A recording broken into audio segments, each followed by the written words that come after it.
Quando Portugal assumiu pela primeira vez a presidência da União Europeia, em 1992, Aníbal Cavaco Silva era o primeiro-ministro. A União era a 12, os desafios eram muito diferentes.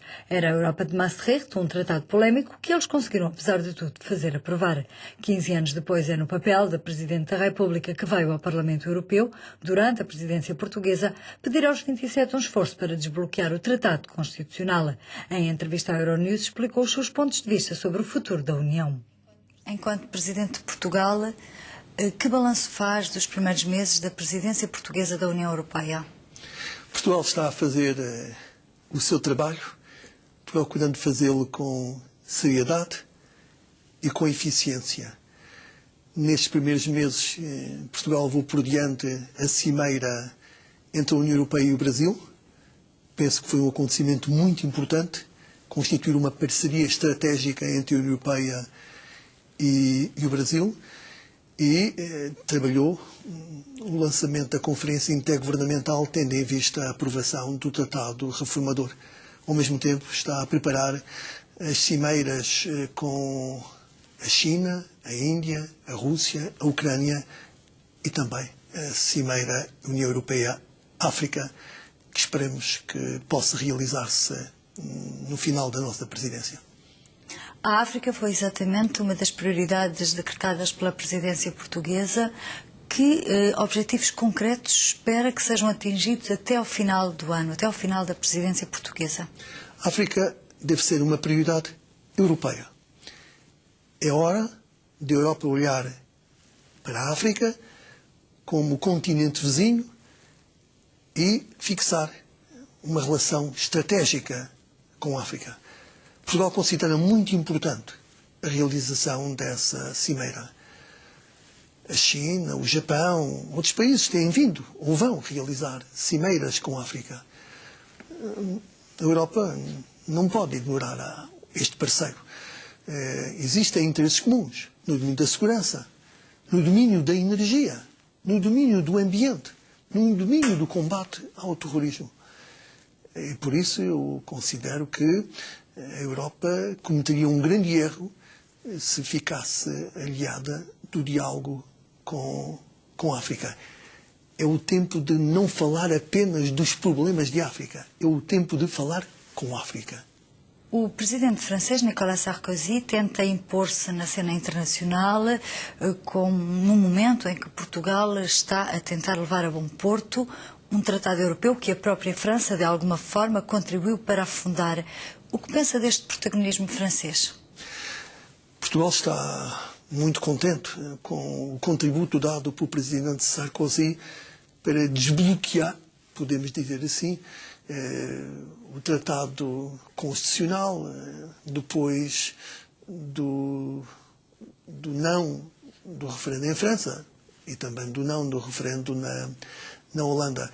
O seu contributo foi muito positivo e eu, que já tive a ocasião de recebê-lo em Lisboa, sei muito bem como o presidente Sarkozy está empenhado para que se possa chegar a um acordo de um texto final do Tratado Reformador na cimeira que vai ter lugar em Lisboa no mês de outubro. Neste mundo globalizado de hoje, onde há também um recrudescimento crescente dos fundamentalismos, um atropelo constante dos direitos humanos em países não muito longe como a Rússia, que futuro é que a União Europeia e os valores europeus podem ter? A Europa nunca pode esquecer os seus valores civilizacionais, os direitos do homem, a democracia, o Estado de Direito. E, no diálogo com outros países, não pode deixar de colocar sobre a mesa o respeito por esses direitos. Embora sabendo que, em algumas partes do mundo, esses direitos ainda não são respeitados. Mas não é voltando as costas a esses países que a Europa consegue que esses valores civilizacionais que ela defende sejam cada vez mais acolhidos. É falando com esses países. Introduzindo na agenda o respeito pelos direitos do homem, tal como deve introduzir na agenda, por exemplo, a boa governança, a boa utilização dos dinheiros e dos recursos de cada um dos países, incluindo na agenda o respeito pelo Estado de Direito. Eu penso que os valores e princípios que a Europa defende não estão em crise. Pelo contrário, eu penso que eles se vão espalhando cada vez mais pelo mundo fora. Disse no seu discurso no hemiciclo que há cada vez mais ricos, que o fosso entre os ricos e os pobres é cada vez maior. De que forma é que a Europa pode contrariar esta tendência? A solidariedade não pode deixar de ser um pilar do projeto europeu. E por isso a Europa não pode deixar de considerar como um objetivo seu a coesão social, o combate à pobreza e à exclusão social. Porque uma Europa onde se agravam as desigualdades na distribuição do rendimento, uma Europa onde os benefícios ocorrem apenas a alguns e outros se sentem marginalizados, e onde existe uma parte de cidadãos que vivem em situações de exclusão social e pobreza, é uma Europa que não consegue atrair os cidadãos para as suas políticas. É uma Europa que terá dificuldade em evitar a instabilidade política no seu seio e, por isso, embora haja um papel importante a desempenhar por cada um dos Estados-membros, o combate à pobreza e à exclusão social não pode deixar de ser um objetivo de toda a União Europeia, que tem vindo a ser assumido e eu espero que seja assumido cada vez com mais força. Uma última pergunta. Depois do alargamento da União Europeia a leste, com a Turquia a bater à porta, com os países do norte da África a olharem para o bloco comunitário, até onde é que a Europa pode ir? É a prova do sucesso do projeto de integração europeia. Quando Portugal aderiu, éramos apenas 12.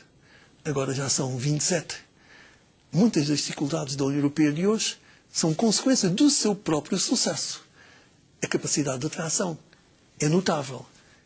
Falou da Turquia, poder-se-ia falar na Croácia, poder-se falar na Bósnia e Herzegovina e outros países, de outros continentes, neste caso de África, olham para a Europa, desejando uma relação cada vez mais aprofundada.